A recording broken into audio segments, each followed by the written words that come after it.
ஈரோட்டில் crime control சமிதியின் 2026ஆம் ஆண்டிற்கான புதிய நிர்வாகிகள் பதவியேற்பு விழா சிறப்பாக நடைபெற்றது. அதன்படி கடந்த ஆண்டு தமிழக தலைவராக இருந்து திறம்பட பணியாற்றிய அக்பர் அலிக்கு தற்போது தேசிய துணைத் தலைவராக பதவி உயர்வு வழங்கப்பட்டது. அதேபோல் தமிழக மருத்துவமனை மாநில தலைவராக மருத்துவர் செல்லகுமாரசாமி, சேலம் மண்டல ஒருங்கிணைப்பாளராக நிசாமுதீன் ஆகியோர் முறைப்படி பதவியேற்றுக் கொண்டனர். மகளிரணி மாநில தலைவி புனிதா தலைமையில் நடைபெற்ற நிகழ்வில் மாநில செயலாளர் பூங்குன்றன் வரவேற்புரையாற்றினார். மாநில நிர்வாகிகள் ராஜேந்திரன், வாசு மற்றும் கோவை மண்டல ஒருங்கிணைப்பாளர் சதீஷ் ஆகியோர் முன்னிலை வகித்தனர். தொடர்ந்து தமக்கு இந்தியா முழுவதும் பல்வேறு பணிகள் இருப்பதால் தமிழக நிர்வாகிகள் அனைவரும் அமைப்பின் வளர்ச்சிக்கு முழு ஒத்துழைப்பு தர வேண்டும் என அக்பர் அலி வேண்டுகோள் விடுத்தார்.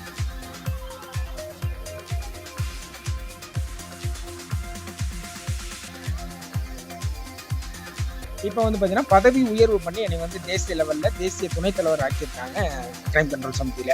அது இல்லாமல் இப்போ நம்மளுடைய நிர்வாகிகள் மாவட்ட லெவலில் இருக்கக்கூடிய நிர்வாகிகள் பதவியேற்பு விழா இன்னைக்கு இருந்ததுனால அந்த நிகழ்ச்சி ரொம்ப சிறப்பாக நடத்துறதுக்காக இந்த மாதிரி ஒரு அமைப்பில் நம்ம நடத்துகிறோம் இன்னைக்கு.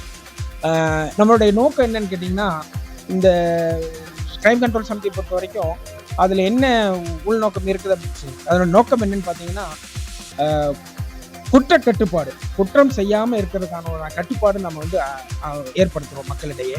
அப்புறம் பெண்களுடைய பாதுகாப்பு இதில் ரொம்ப பிரமாதமாக நாங்கள் அதை ஆக்டிவேட் பண்ணி பார்த்துறோம். இன்னைக்கு பார்த்தீங்கன்னா மாநில லெவல்லையும் மாவட்ட லெவலில் இருக்கக்கூடிய நிர்வாகிகள் இன்னைக்கு பதவியேற்பு விழா நடந்துச்சு. அதில் ரொம்ப சிறப்பாக எல்லாருமே கலந்துக்கிட்டோம். தற்போது கிரைம் கண்ட்ரோல் சமிதியினுடைய தமிழகத்தினுடைய மருத்துவ அணி தலைவராக தேர்ந்தெடுக்கப்பட்டிருக்கேன். இந்த பதவிக்கு இன்னைக்கு ஈரோட்டில் நடந்த மாநில மற்றும் மாவட்ட நிர்வாகிகளினுடைய பதவியேற்பு விழாக்கு இன்னைக்கு நேரில் பதவியேற்றுக்கொண்டோம். ஸோ இந்த கிரைம் கண்ட்ரோல் சமிதியினுடைய முக்கிய நோக்கமானது நம்மளுடைய மாநிலத்தில் எந்தவித குற்றங்களும் நடைபெறாமல் தடுக்கிறதுக்கான முதல் நோக்கமாகவும், மேற்கொண்டு இதை பற்றிய குற்றம் பற்றிய அவேர்னஸ், எப்படி குற்றம் நடைபெறுது, எதனால் நடைபெறுது, அதை எப்படி நம்ம தடுக்க முடியும் அப்படின்றதுக்கான அவேர்னஸை பொதுமக்களிடையே, அது இளைஞர்களிடையே ஏற்படுத்துறதுக்காக கிரைம் கண்ட்ரோல் சமிதியை உருவாக்கியிருக்காங்க.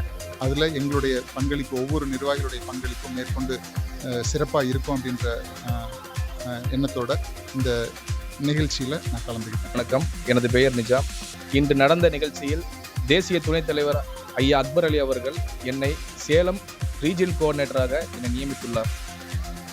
இந்த பொறுப்பை நான் மிக பொறுப்போடு செய்து முடிப்பேன் என்று உறுதியளிக்கிறேன்.